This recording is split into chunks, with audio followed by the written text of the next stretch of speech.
Good morning আমার কলিজা পাখি। Very good morning. এই যে আরিশা গেঞ্জিতে লেখা হ্যালো। এখন করাবো কসু? গুড মর্নিং হয়নি বাচ্চাটার। নাস্তা করেছো? নাস্তা করেছো তুমি? সবাইকে হাই দাও বাবা। সে হাই। বলো হাই। এদিকে তাকাও না বাবা। ওই ওই ওই বাবা ই। শুনে পাখি।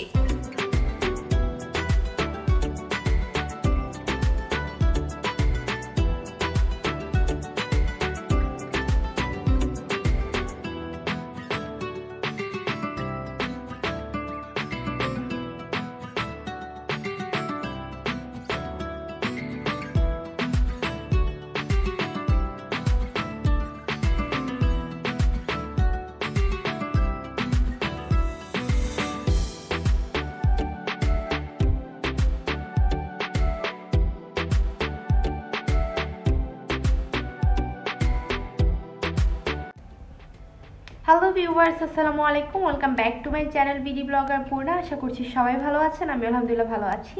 সো আজকে নতুন আইটি ব্লগ নিয়ে চলে আসলাম আপনাদের সাথে শেয়ার করার জন্য। আশা করবো আমার আজকের ব্লগটা আপনাদের কাছে ভালো লাগবে। সো দেখতেই পাচ্ছেন সকাল সকাল ব্লগটা স্টার্ট করে দিয়েছি। তো আমি হচ্ছে মাথুরি ফ্রেশ টেশ হয়ে বারান্দাতে আসলাম।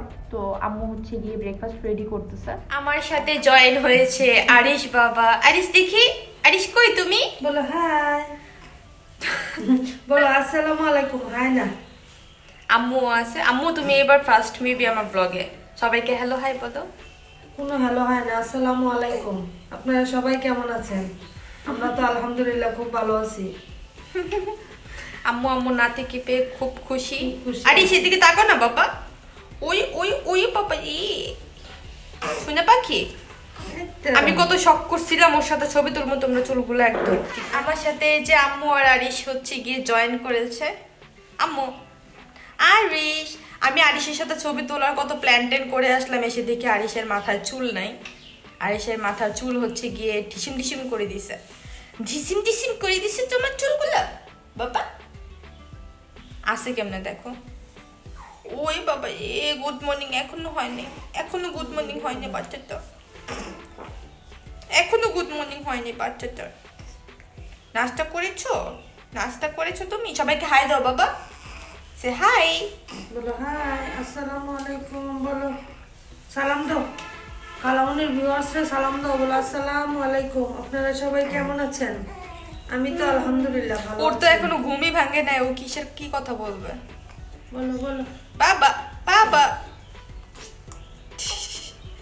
ওকে একটু কোলে নেবো আমি, এর আগে ব্রেকফাস্ট করব। আমি এখনো ব্রেকফাস্ট করি নাই।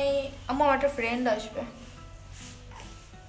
আম্মা জান, আমার একটা ফ্রেন্ড আসবে, স্কুল ফ্রেন্ড প্রীতি। আসো। বিকালবেলা আসবে। বাবা আরিশ বাবা, সোনা পাখি। বলো কালামনি। সোনা পাখি তুমি একটা সোনা পাখি। ওরে বাবা রে, ওরে বাবা রে। গুড মর্নিং আমার কলিজা পাখি। Very good morning. এই যে আরিশা গেঞ্জিতে লেখা হ্যালো। এখন করাবো কসু? এখন কবা গোসো? তুমি তো গোসো কবা। ওর কত কুতু আছে দেখো, কাটু কুতু কুতু। দেখি পাগলা কই, কাটু কুতু কুতু কুতু, কাটু কুতু কুতু। তো আরিশ গেল ফ্রেশ হতে। আমি হচ্ছে গিয়ে এখন গিয়ে একটু পড়াশোনা করব। আর যেহেতু আমি কালকে চলে যাচ্ছি, সো এরপরের দিনে হচ্ছে এক্সাম। সো কালকে গিয়ে আই ডোন্ট থিঙ্ক সো আমি পড়ার ওইরকম মন মানসিকতা থাকবে, কারণ অনেক বেশি টায়ার্ড থাকবো। এমনি তো জার্নি করলে আমি অনেক বেশি টায়ার্ড হয়ে যাই, অ্যান্ড পড়াশোনার আর ওইরকম কোনো মনোযোগ বসবে না, আমি জানি। তো সেজন্য এখন হচ্ছে পড়াশোনা করব, একটু একটু আগেই রাখি আর কি পড়াশোনাটা। তো আমি এখনো বলতে পারতেছি না, এখনো আমি শিওর না যে আমি 8 তারিখে এক্সাম দিয়ে আবার আসবো কিনা। খুবই কনফিউশন আর কি। তো দেখা যাক, আগে তো এক্সামটা দিই, তারপর বাসায় যাই, মানে আমার ঢাকার বাসাতে যাই, তারপর দেখা যাক আর কি। আর আপনাদের সবার রিকোয়েস্ট ছিল আরিশকে একটা ব্লগে অত্যন্ত মানে আমার সাথে একদম সরাসরি দেখানোর জন্য। সো দেখিয়ে দিলাম। আমি অ্যাকচুয়ালি ব্লগ শ্যুট করার জন্য বারান্দায় এসে বসলাম, অ্যান্ড দেন আম্মু নিয়ে আসলো আরিশকে, দেখিয়ে দিলাম। আপনি তখন ফ্রেশ হচ্ছিল, এখন ফ্রেশ হচ্ছে আর কি। ফ্রেশ হয়ে বাবুকে খাওয়াবে, অ্যান্ড দেন ফ্রেশ করাবে। আর আরিশ হচ্ছে আজকে গোসল করবে। তো ঠিক আছে, এখন বেশি বক বক করছি না, ব্লগটা সম্পূর্ণ দেখার অনুরোধ রইল। হোপস আপনাদের ভালো লাগবে সম্পূর্ণ ব্লগটা দেখলে। আর ব্লগটা দেখে আপনাদের কেমন লাগলো ব্লগটা সেটা কমেন্ট করে জানাতে ভুলবেন না। অ্যান্ড সামনে এত মানুষ একটু পর আসা যাওয়া করে, সো যাই হোক এখন টাটা, পরে আবার এসে কথা বলবো। আর প্লিজ ব্লগটা সম্পূর্ণ দেখবেন। আর যারা আমার চ্যানেলে নতুন আছেন আজকে, তারা প্লিজ চ্যানেলটিকে সাবস্ক্রাইব করে পাশে থাকা ছোট্ট বেল আইকনটিতে ক্লিক করে দিবেন, যেন আমি নতুন কোনো ভিডিও দিলে সেটা নোটিফিকেশনটা আপনার কাছে পৌঁছে যায়। ঠিক আছে, বাই। সো আমার গত ব্লগ যারা দেখেছেন তারা কিন্তু বুঝতে পারছেন যে এই ব্লগটা কিন্তু আমার আগের ব্লগ। আমি কিন্তু বাসায় মাঝখান দিয়ে 2 বার গিয়েছি আমার এক্সামের কারণে, জাস্ট আমাকে ঢাকা যেতে হয়েছে। বাট এবার কিন্তু আমি ঢাকায় প্রপারলি চলে আসছি। এর মধ্যে আমি আর 1-1.5 মাসের মধ্যে আর বাসায় যাচ্ছি না, একেবারে ঈদে ইনশাল্লাহ যাবো, আল্লাহ বাঁচিয়ে রাখলে। সো আমি আবারও মেনশন করে দিচ্ছি এই ব্লগটা কিন্তু আগের ব্লগ, ঠিক আছে। আগের ব্লগ বলতে এটা মেবি 11 বা 12 তারিখের ব্লগ ছিল আর কি। তো সেটা শেয়ার করে দিলাম। আমার বাসার ব্লগ মোটামুটি ডান, আমার আর কিছু শেয়ার করেনি। আর হচ্ছে গিয়ে কালকে থেকে আমার ঢাকার ব্লগ আসবে। ঢাকার ব্লগ বলতে আমার যে বিদায়ের ব্লগটা বাসা থেকে, তো ওই ব্লগটা ইনশাল্লাহ কালকে আপলোড হবে। হোপস আপনাদের সবার ভালো লাগবে। আর তারপর থেকে তো ঢাকায় গিয়ে ব্লগ করবই। আর এবার ভাবছি যে ঢাকায় গিয়ে আপনাদের সাথে ইন্টারেস্টিং কিছু টপিক নিয়ে ভিডিও বানিয়ে আপনাদের সাথে শেয়ার করব, এই তো। আর আমি হচ্ছে রিসেন্টলি একটা জিনিস শেয়ার করি আপনাদের সাথে, সেটা হচ্ছে একটা ফেসবুক পেজ খুলতে চাচ্ছিলাম আর কি। তো আমার এটা আগেই খোলা উচিত ছিল, বাট আমি বুঝতেছিলাম না যে খুলবো কি খুলবো না। বাট আপনারা অনেকেই হচ্ছে গিয়ে কমিউনিকেশন করতে চান আমার সাথে, হোয়াট এভার, এটা বিজনেস পারপাসে হোক বা পার্সোনাল পারপাসে হোক না কেন। তো সেই জন্য ভাবলাম যে একটা ফেসবুক পেজ খুলি, যেহেতু ইউটিউবে ওইরকম কমিউনিকেশন করার চান্সটা নাই। তো সেই কারণে ভাবলাম যে আপনাদের সাথে আড্ডা দেওয়া যাবে, ফেসবুকে লাইভে আসা যাবে বা অনেক কিছু শেয়ার করা যাবে আর কি। তো সেই জন্যই ভাবছিলাম। তো আপনারা বলতে পারেন আমি কি ফেসবুক পেজ খুলবো কি খুলবো না, সেটা আপনাদের উপর ডিপেন্ড করবে, যেহেতু আপনারাই হচ্ছে আমার পাশে থাকবেন আলটিমেটলি। তো সেই কারণে আপনাদের ইচ্ছার উপর ডিপেন্ড করেই হচ্ছে আমি সেটা খুলতে চাচ্ছিলাম আর কি। আপনারা আমাকে কমেন্ট করে জানাতে পারেন যে আমি খুলবো কি খুলবো না। আর এই যে দেখতে পাচ্ছেন মইন একটু বাপির সাথে কোথাও যাচ্ছিল, আমি জানি না অ্যাকচুয়ালি সে কুমিল্লা যাচ্ছে নাকি বাজারের দিকে যাচ্ছে। তো দেখলাম যে সে খুব রেডি হয়ে গেছে। তো পরে বুঝলাম যে ঠিক আছে সে হয়তো বের হচ্ছে। তো বললাম যে চলো আমি তোমাকে একটু ভিডিও করি, তুমি তো এমনিতেও আমার ভিডিওতে এখন আর বেশি দেখা যায় না ওকে। আর আপনারা অনেকেই কমেন্ট করে জানাচ্ছেন যে মইনকে কেন ইদানিং দেখা যাচ্ছে না বেশি বাসার ব্লগগুলোতে। সেই জন্য ওকে বললাম যে তুমি একটু দাঁড়াও, তোমাকে আপনি একটু ভিডিও করি, আমি আমার ব্লগে দিব। তো সে খুব লজ্জা পাচ্ছিল, কারণ সে ক্যামেরার সামনে এমনিতে অনেক বেশি লজ্জা পায়। আর আপনারা আমার ব্যাকগ্রাউন্ডে কিছু কুকুরের শব্দ শুনতে পাচ্ছেন। তো এগুলো হচ্ছে গিয়ে আমার বাসার পাশেই কোনো একটা কারণে চিৎকার চেঁচামেচি করতেছে। তো সেটা আপনারা একটু স্কিপ যাবেন। অনেকক্ষণ ধরে আমি ওয়েট করতেছি ভয়েস ওভার করব, বাট এই কুকুরের সাউন্ডগুলোর কারণে আমি অ্যাকচুয়ালি ভয়েস ওভার করতে পারছিলাম না। এখন আবার স্টার্ট করলাম, এখন দেখি তারা আবার চিৎকার চেঁচামেচি করছে। সো ওদের জন্য তো আর আমি আমার কাজ অফ রাখতে পারছি না। সো আপনারা একটু দয়া করে স্কিপ যাবেন ওই জিনিসগুলো, ঠিক আছে। তো মইন হচ্ছে বাপির সাথে কোথাও একটা চলে গেছে, আমি তাকে জিজ্ঞেস করতেই ভুলে গেছি সে অ্যাকচুয়ালি কোথায় যাচ্ছে। আর এই যে দেখতে পাচ্ছেন এরপর আমি আবার রুমে চলে আসছি। আর আজকে হচ্ছে গিয়ে আমার একটা ফ্রেন্ড আসবে, ফ্রেন্ড বলতে একদমই পিচ্চি কালার একটা ফ্রেন্ড আছে আমার, একমাত্র মেয়ে ফ্রেন্ড আর কি, যে এখনও আমার লাইফে এক্সিস্ট করে, যার সাথে এখনও আমার টুকটাক কথা হয় আর কি। সবসময় যে কথা হয় ব্যাপারটা ওইরকম না, বাট সে আমার খুব ভালো একটা ফ্রেন্ড। এবং আমি তো কেজি থেকে আমার স্টাডি স্টার্ট করেছি, অনেকে হচ্ছে প্লে নার্সারি পড়ে, বাট আমি প্লে নার্সারি বাসাতেই পড়ে ফেলছিলাম। অ্যান্ড কেজি থেকে হচ্ছে গিয়ে আমি আমার স্টাডি লেভেল স্টার্ট করেছি। অ্যান্ড সে কিন্তু আমার সেই প্রাইমারি লেভেল থেকেই কিন্তু আমার ফ্রেন্ড। আমাদের মানে একদম প্রাইমারি স্কুল থেকে শুরু করে মাধ্যমিক স্কুল, উচ্চ মাধ্যমিক, কলেজ, মানে সব কিছু আমাদের একই ছিল। আনফর্চুনেটলি আমরা একই জায়গা থেকে স্টাডি করেছি। অ্যান্ড দেন আমরা ইন্টার দেওয়ার পর দুজন দুই জায়গায় চলে আসছে। আমি চলে আসলাম ঢাকায়, সে কুমিল্লায় একটা ইউনিভার্সিটিতে স্টাডি করতেছে।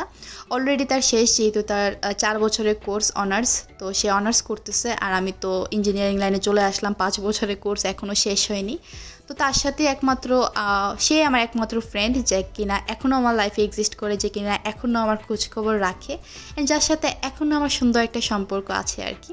তো এখন আবার অনেকেই বলতে পারেন যে আপু আপনি তো খুব বলেন যে আপনার কোনো মেয়ে ফ্রেন্ড নাই। তো অবভিয়াসলি আমার মেয়ে ফ্রেন্ড আছে, আমি বলেছিলাম যে আমার ভালো কোনো ফ্রেন্ড নাই, মানে অত বেশি ফ্রেন্ড নাই, বাট ফ্রেন্ড তো আছে অ্যান্ড সে আমার খুব ভালো একটা ফ্রেন্ড। আমি যখনই কুমিল্লাতে যাই না কেন অ্যান্ড সে যখনই শুনে যে আমি বাসায় আসছি, সে চেষ্টা করে তার সুযোগ সুবিধা মতো আমার সাথে মিট করার। অ্যান্ড আমি তার বাসাতে যেতে পারি না, বাট সে কিন্তু ঠিকই আমার সাথে দেখা করার জন্য মানে কোনো না কোনোভাবে চলে আসে। তো আমি খুব রিকোয়েস্ট করছিলাম এবার যে আয় বাসায় আড্ডা দিই। আমাদের অ্যাকচুয়ালি প্ল্যান ছিল যে আমরা কোথাও একটা ঘুরতে যাব, বাট সেটা আনফর্চুনেটলি আর হয়নি, কারণ আমার বাকি ফ্রেন্ডরা খুব বিজি ছিল, যে কারণে আর হয়নি আর কি। পরে আমরা বাসাতে বসে বসে আড্ডা দিয়েছি। তো সে আজকে আসবে, আপনাদের সাথে একটু শেয়ার করার ট্রাই করব। আমি জানি না শেয়ার করতে পারবো কি না, কারণ আড্ডার মধ্যে ঢুকে গেলে আমার আর কিচ্ছু শেয়ার করতে মনে থাকে না, মানে ভিডিও অনই করতে মনে থাকে না এই আর কি।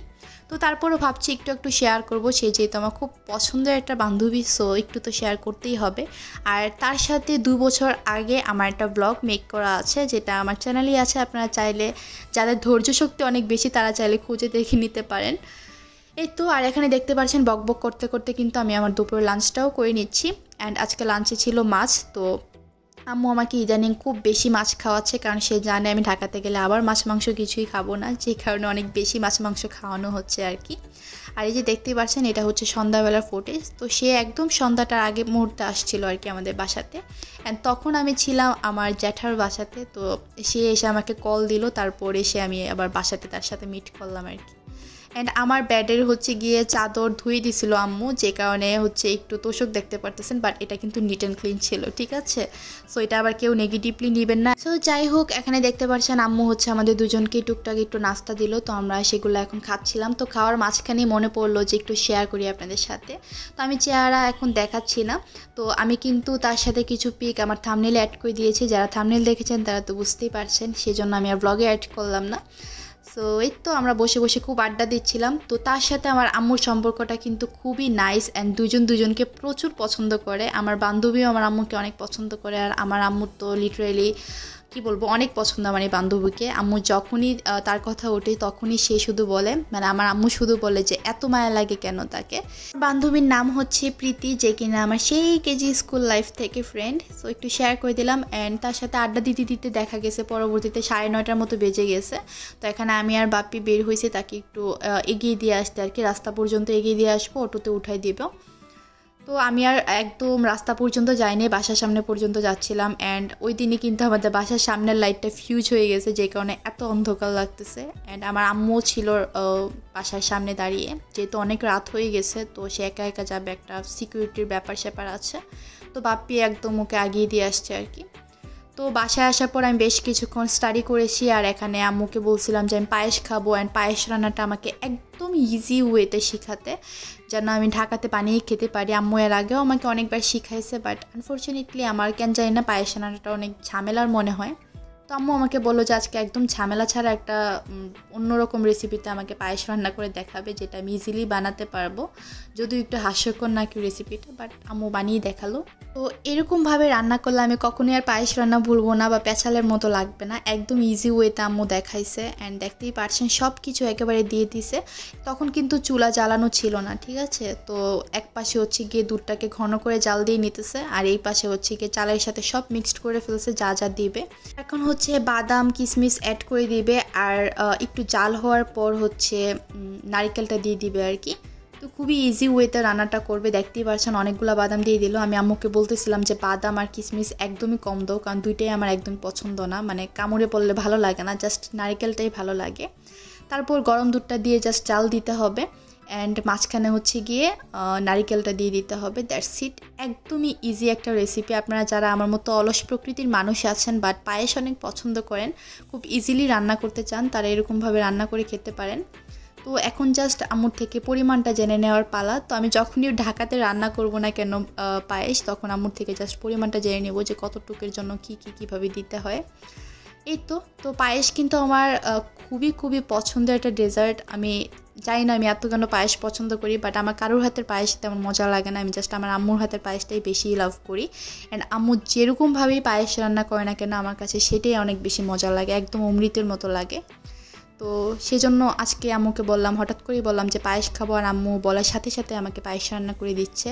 বাসাতে থাকলে এটাই হচ্ছে একটা প্লাস পয়েন্ট, যখন যা খেতে ইচ্ছে করে জাস্ট আমি মুখ দিয়ে উচ্চারণ করি আর সেটা সাথে সাথে সামনে হাজির হয়ে যায়। তো যাই হোক, এখন পায়েসটা হওয়ার পর জাস্ট খাবো মজা করে, আর স্টাডি করব আজকে রাতে। আর তেমন কিছু শেয়ার করার নেই, অ্যান্ড আমি পায়েসই বেশি করে খেয়ে ফেলবো, যে কারণে আমি আর ডিনার করিনি ওই দিন।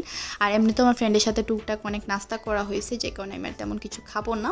তো আজকের ব্লগটা আমি বেশি লং করব না, ইনশাল্লাহ কালকের ব্লগে সব কিছু আবার শেয়ার করা যাবে। অ্যান্ড দেন ঢাকার কয়েকটা ইন্টারেস্টিং ব্লগ তো আসতেছেই, সো আপনারা সবাই ওয়েট করতে থাকেন অ্যান্ড প্লিজ আমার সাথে থাকেন। অ্যান্ড যারা এখনও আমার চ্যানেলটাকে সাবস্ক্রাইব করেনি, প্লিজ প্লিজ প্লিজ আমার চ্যানেলটাকে সাবস্ক্রাইব করে পাশে থাকা ছোট্ট বেল আইকনটাতে ক্লিক করে দিবেন, ঠিক আছে? সো আজকের মতো এখানেই বিদায় নিচ্ছি। সবাই ভালো থাকেন, সুস্থ থাকেন, আমার জন্য বেশি বেশি দোয়া করবেন। আল্লাহ হাফিজ।